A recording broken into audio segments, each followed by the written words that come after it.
부산 경남 800만 청취자들의 라디오 주치 KNN 웰빙 라이프의 조문경 건강 캐스터입니다.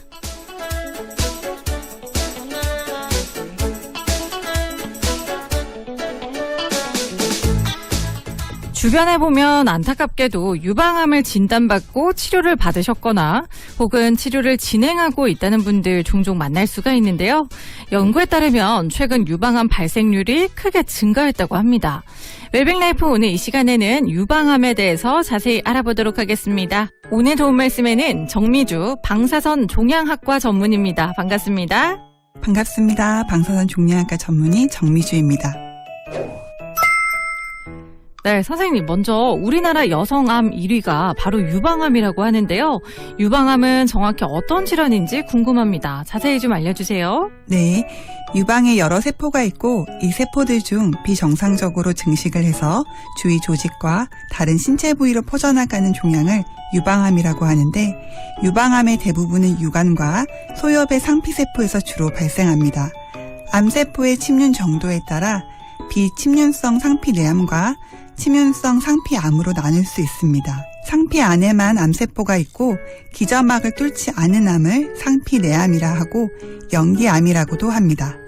기저막을 침범했을 때 침륜성 유방암이라고 하며 크기와 주변 장기 침범 유무에 따라 병기가 정해집니다. 크기와 주변 장기 침범 유무에 따라서 유방암의 병기가 정해지는 거군요.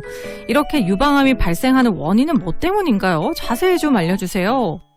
네, 유방암의 정확한 원인은 아직 밝혀진 바는 없지만 여러 연구를 통해서 유방암 환자와 아닌 사람을 비교 분석했을 때 차이점이 발견되는데 유방암의 대표적 위험인자로는 여성 호르몬, 연령 및 출산 경험, 수유 요인, 음주, 유방암의 가족력이 있습니다. 유방암의 상피세포는 여성 호르몬의 자극을 받아 성장 및 분열을 하게 되는데 유방의 상피세포들이 여성 호르몬인 에스트로겐에 노출된 시간이 길수록 발생 위험이 높아지며 출산이나 모유 수유 경험이 없거나 초경이 빠르거나 폐경이 늦어 생리를 오래 한 여성의 경우, 폐경 후 비만한 경우 여성 호르몬의 증가로 인해 발생 위험이 높아집니다. 그렇군요. 유방암을 조기에 발견하기 위해서는 검진이 무엇보다 제일 중요하지 않을까 싶은데요. 유방암 검사법과 진단 방법도 궁금하고요. 만약 유방암 발견 시 치료 방법도 자세히 좀 설명 부탁드립니다. 네, 유방 자가검진과 임상진찰, 유방 촬영술과 초음파, 그리고 조직 생검으로 진단할 수 있습니다.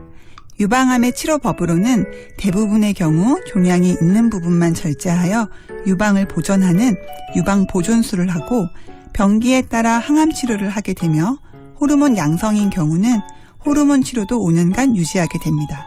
그리고 남아있는 유방 조직에 암세포가 있을지도 모르기 때문에 유방 보존술을 시행받은 환자들은 대부분 방사선 치료를 시행받게 됩니다. 연기암인 상피내암의 경우도 유방 보존술을 받으셨다면 방사선 치료를 시행받으셔야 합니다.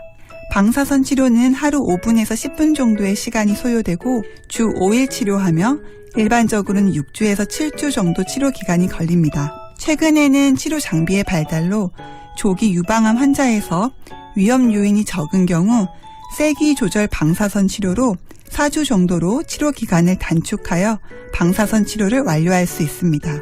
방사선 치료는 아무런 느낌이 없으며 치료 후 몸에 방사선이 남아있는 것이 아니기 때문에 가족과 격리가 필요가 없고 일상생활에 지장은 없지만 치료 후 치료받은 부위에 피부염 소견이 관찰되는데 이때는 이태리 타월 목욕이나 찜질 등의 자극은 피해야 하며 대부분은 치료 종료 2 내지 3개월 후에 자연 회복이 됩니다. 네, 알겠습니다. 발병 이후에도 방사선 치료 등 다양한 치료법을 시행할 수 있다고 하고요. 무엇보다 조기 검진을 통해서 유방암 발병 유무를 최대한 빨리 발견하는 것이 우선이니까요. 정기 검진도 반드시 하셔야 한다는 거 기억하셨으면 좋겠네요. 웰빙 라이프 오늘은 유방암에 대해서 알아봤습니다. 지금까지 정미주 방사선 종양학과 전문의였습니다.